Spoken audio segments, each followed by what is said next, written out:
Kita semua tahu bahwa harta SDA sumber daya alam kita yang namanya nikel dikeduk habis-habisan untuk membuat Tiongkok jadi raja baterai dunia, yang mana harta kita bisa habis tanpa memberikan keuntungan ke bangsa dan negara. Apa buktinya kalau nikel yang dikeduk itu tidak memberikan keuntungan? Buktinya kita saat ini masih cari hutangan bernegaranya. Bisik-bisik di sana-sini di warung kopi sudah jadi pembicaraan umum, namun pejabat yang melindungi perampokan tambang nikel itu terlalu kuat. Jadi tetap saja pengadukan terjadi dan pengiriman dilakukan besar-besaran tanpa kita tahu isinya apa yang dikirim tadi. Mau litium, fero besinya, apapun yang nempel ikutan yang jauh lebih berharga dari nikel, kita tidak tahu. Orang pejabatnya semua baru semua, bernegaranya mana ngerti sih beginian. Kita ilustrasikan. Kalau Anda pedagang, Anda mau beli barang pasti semurah-murahnya. Ingat ya, Tiongkok itu platform berpikirnya adalah pedagang. Jadi kalau beli sesuatu, selain minta harga murah, pasti minta bonus yang banyak. Dalam dunia tambang, pengedukan bahan baku ada di dalamnya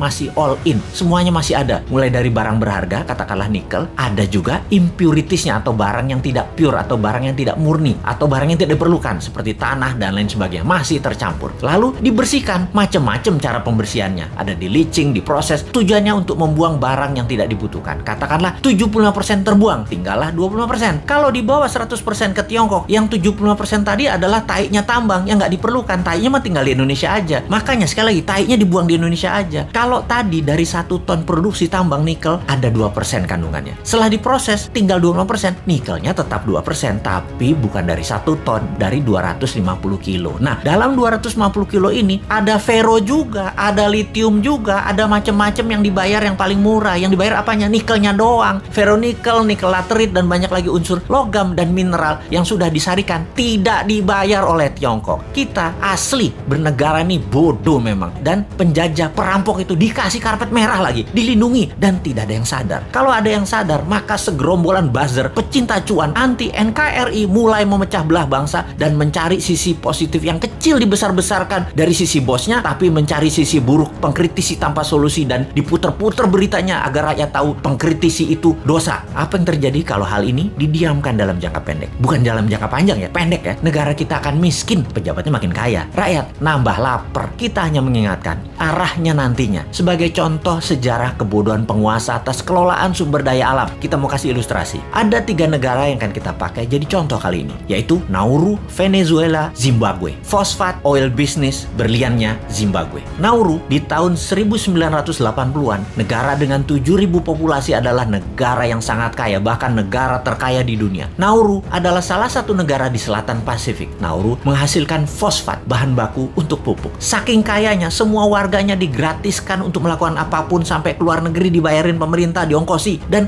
ada joke di sana, dolar itu hanya toilet papers. Dan ini bukan kiasan, dipakai beneran untuk ngelap pantat beneran. Lalu hasil alamnya ternyata habis 20 tahun kemudian. Dan Nauru saat ini menjadi sangat miskin ya.